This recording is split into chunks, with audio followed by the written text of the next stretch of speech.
What makes a good watch good? This is a question that a few people have asked me recently, and it's a reasonable question. Sometimes I forget that people in the watch community often have this sort of secret language when it comes to watches. And we often automatically label watches as good or bad without always diving into the details of why we describe it that way. So in this video, I want to give you the top 10 signs to look for when it comes to determining if a watch is quote unquote good or not. Now, the first thing to get right out of the way is that watch collecting is subjective and personal. So what someone might deem as a bad watch might be a great watch for you, or it might have some kind of personal meaning or significance behind it. And that's totally fine. So these are just the top 10 signs to look for in general when it comes to picking out a watch, but it's not the be all end all, and watch collecting should always be something that is personal and specific to you. With that being said, let's start with the first sign to look for, which is the movement. The movement is essentially the heart of the watch. It's whatever mechanism is inside the watch that helps to power it and keep its function. Now, there are lots of different types of movements within watches, but most of them will fall into two categories of being a mechanical watch or a quartz watch. A quartz watch is pretty easy to understand. These are watches that have batteries in them. And this battery supplies power to a fancy mechanism involving a quartz crystal, which helps to maintain very accurate timing on the watch. And then on the other end of things, we have mechanical watches. Mechanical watches are usually powered either by some kind of hand winding mechanism or by a weighted rotor in the back of the watch that will self-wind as you wear it and walk with it. So with either type of mechanical movement, the watch will actually stop keeping time and will get stuck in place if you forget to wind it or if you don't wear it for a few days. Now, when it comes to quartz versus mechanical movements, there isn't one that is just inherently better than the other. A good majority of watch enthusiasts do tend to prefer mechanical movements because of their history and charm. There's just something really cool about having a fully mechanical analog machine on your wrist that is fully powered by your movement and gravity or by hand winding. Now, the irony is that quartz watches actually keep time much better than most mechanical watches. But again, a lot of watch enthusiasts do tend to prefer mechanical watches just because of the craftsmanship and history behind them. So this is not to say that a good watch has to have a mechanical movement, but it is the case that a lot of higher end watches and watches that enthusiasts tend to gravitate towards are mechanical. The next sign to look for in a good watch is the quality of the materials. On the really high end of the spectrum, you'll find all kinds of cool materials like precious metals such as gold or other case materials like ceramic. These materials are usually rare or more difficult to source on their own, or they require much more difficult machining processes that can't be achieved in lower quality or cheaper watches. This is also where you'll look for things like scratch-resistant crystals. A lot of lower-end watches will have mineral glass crystals or even acrylic, as compared to a more premium and scratch-resistant sapphire crystal. And the quality of the materials also leads right into our next sign to look for, which is the overall build quality of the watch. With a good watch, you really want to look for a solid case construction, you want to look for clean and smooth finishing, and also a secure strap or bracelet that is easy to size or change links on and fits right into the watch case. With a lot of cheap lower end watches, you can feel this difference pretty immediately.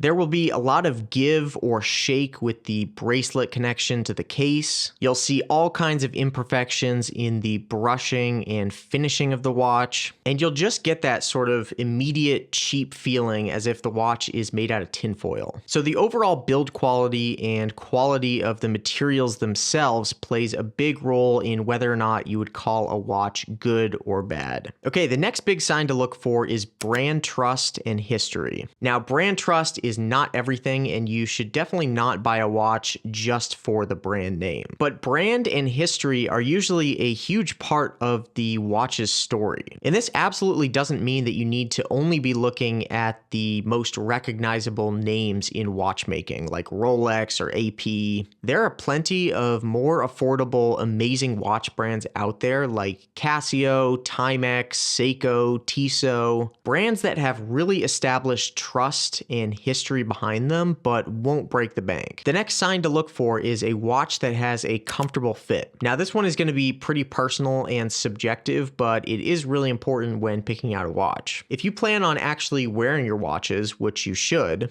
make sure that you pick out a watch that feels comfortable and appropriately sized for you. Watches come in all different shapes, sizes, forms, and weights, so it's important to figure out the dimensions that feel the best and look the best on your wrist. One of the biggest metrics to look for here is case width. If you have really large wrists, you may prefer larger watches with case diameters of 40 millimeters or larger. Whereas if your wrists are much smaller, you might prefer cases that are 36 millimeters and under. And this seems like a small difference until you actually try on some watches and see just how different these sizes are when it comes to case width. The only way to really figure out what you like and what's comfortable for you is to try on a whole bunch of watches at different sizes and come to your own conclusions. The next sign to look for in a good watch is a thoughtful dial design. Again, this one is also going to be a little bit subjective, but there are some watches out there, and you know them when you see them, where the dial just looks like an absolute mess. It's sort of hard to read, it's unbalanced, and there's a whole bunch of random elements that are all catching your eye at the same time. A good, thoughtful dial just makes sense when you see it, and it usually has a very simple theme or identity without trying to do too much. Now, you might have different elements on the dial, like date windows or other complications, and these are totally cool to have, and they add a lot to a watch when they are thoughtfully integrated into the overall design. The next big thing to look for in a good watch is versatility. Now, there are definitely watches that you might buy for only a specific scenario or situation, but in general, I think a good watch is one that can be worn in a variety of different settings. It can be dressed up or dressed down depending on the scenario that you're in without looking completely out of place. Now again, there's definitely a time and place for a very sporty watch or a very specific dress watch that you would really only wear with a suit, but I think if you're describing a good solid watch, it's one that can be worn in a variety of different settings and it has some flexibility behind it. The next sign to look for in a good watch is a practical and tactical one. It's water resistance. Anything with under 100 meters of water resistance is something that you're going to have to be a little bit more careful with.